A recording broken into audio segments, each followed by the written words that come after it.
In January 2019, the United States imposed the most aggressive oil sanctions in modern history on Venezuela.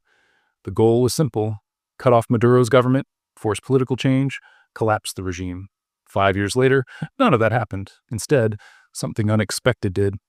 Chevron, America's biggest oil company, is quietly pumping Venezuelan crude again.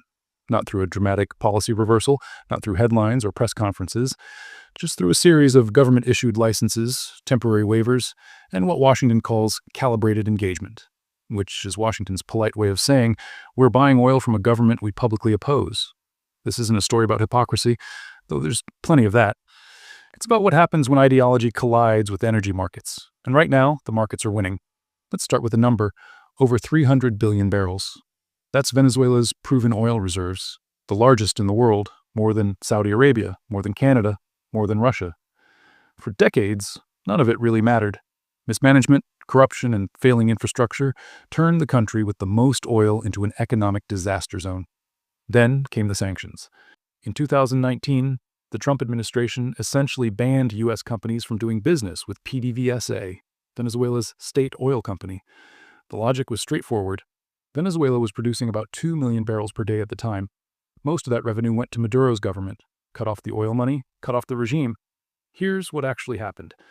Venezuelan oil production didn't stop. It collapsed, yes, dropping from 2 million barrels a day to less than 500,000 by 2020. But it never went to zero. The oil simply found new buyers: China, India, smaller traders willing to navigate sanctions. And Maduro stayed in power. Fast forward to 2022. Russia invades Ukraine. Oil prices spike. Gas stations across America hit $5 a gallon. Suddenly, the Biden administration faces a problem. Not a moral problem, an economic one. Inflation is crushing approval ratings. Voters are angry. And sitting across the Caribbean is a country with more oil than anyone else, locked out of U.S. markets because of a policy that didn't work.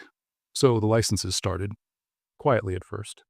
In November 2022, Chevron got approval to resume operations in Venezuela. Officially, this wasn't about helping Maduro. It was about energy security, about giving American companies access to resources, about reducing reliance on hostile powers. The reality was simpler. The U.S. needed the oil.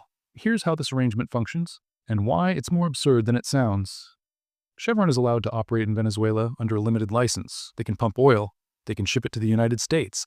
But they can't pay PDVSA in cash. Instead, revenue goes toward paying down debt that Venezuela owes Chevron from previous joint ventures. Technically, it's debt repayment, not new investment. This is the kind of creative accounting that only works when everyone agrees to pretend it makes sense. The oil moves through a simple supply chain. It's extracted from fields in the Orinoco Belt, a massive deposit of extra heavy crude in eastern Venezuela. Then it's transported to coastal terminals. From there, tankers carry it to U.S. Gulf Coast refineries, many built specifically to process heavy Venezuelan crude. These refineries can't easily switch to lighter oils without significant cost. They want this oil. They've always wanted it. Here's the uncomfortable truth. Even under sanctions, this setup still puts money into Maduro's government. Not directly, sure, but the oil still moves. Infrastructure operates. Joint ventures need local labor, local services, local contracts. Money flows. Not as much as before, but it flows. Policy circles call this managed engagement, which really just means we're doing business while pretending we're not. Let's put some numbers to this. Before sanctions, Venezuela exported about 500,000 barrels per day to the U.S. After sanctions, that dropped to essentially zero. Now, with the Chevron license, exports have climbed to roughly 130,000 barrels per day, still a small fraction of total U.S. consumption, which runs around 20 million barrels daily. But for refineries designed for heavy crude, it's significant. At current prices, 130,000 barrels per day equals roughly $1.4 billion in annual oil value. Even if Chevron is paying down debt instead of handing over cash, that's still economic activity. That's still value flowing through the Venezuelan economy. PDVSA still gets a cut through taxes, royalties, and operational fees. Sanctions didn't starve Maduro. They just created market distortions that hurt everyone, including U.S. refineries forced to source more expensive heavy crude from other countries. Canada picked up some slack. Mexico did too. But neither could fully replace Venezuela's proximity, volume, and refinery compatibility. Venezuelan oil production is rising slowly, around 800,000 barrels per day now, far below historical peaks, but enough to strengthen the case for continued engagement. The policy was meant to create leverage.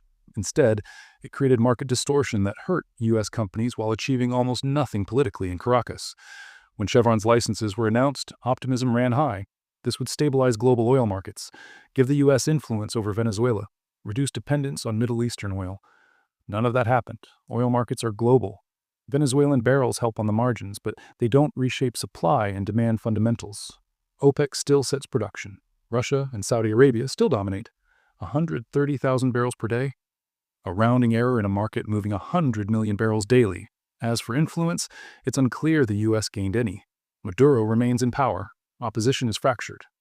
Sanctions relief didn't bring reforms, just more oil exports.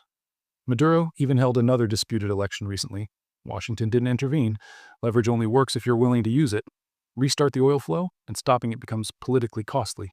U.S. refineries want stability. Oil markets don't need extra volatility. So the licenses stay, no matter what happens in Venezuela. Hype was about principles. Reality is about markets. Zoom out. This is part of a pattern. The U.S. has tried to use energy as a foreign policy tool for decades. Sanctions on Iran, pressure on OPEC, campaigns against Russia. The problem? Energy is too essential, too interconnected, too expensive to weaponize cleanly. When oil prices spiked after Ukraine, Europe still bought Russian gas. When U.S. refineries needed heavy crude, they went back to Venezuela. When inflation became a political crisis, principles gave way to pragmatism. Countries act in their interest. That's expected. But it raises a question. If sanctions fail to achieve their stated goals and are quietly dismantled the moment they become inconvenient, what were they for in the first place?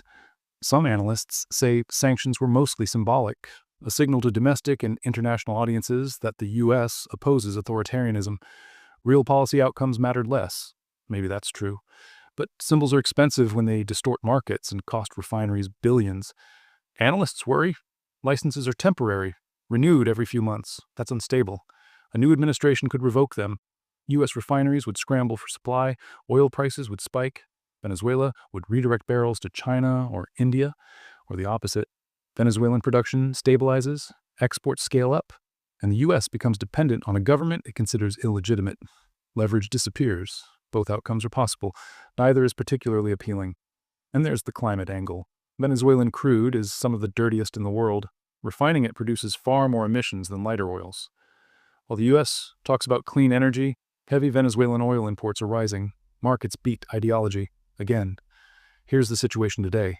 The U.S. imposed sweeping sanctions to pressure a government it opposed. The sanctions failed at regime change. They disrupted markets, hurt American companies, and had minimal political impact. And now quietly, the oil is flowing again. Not because policy changed, because economics demanded it. This isn't a scandal. It's how things work when energy security collides with foreign policy. Oil doesn't care about principles. It cares about supply, demand, and refinery configurations. U.S. refineries want Venezuelan crude more than Washington wants to punish Maduro. Which leaves one question unanswered. If we're willing to buy Venezuelan oil when prices are high, what were the sanctions actually for? If they were always more symbolic than strategic, then maybe it's time to stop pretending energy policy and moral posturing are the same thing. Because right now, we're doing neither particularly well.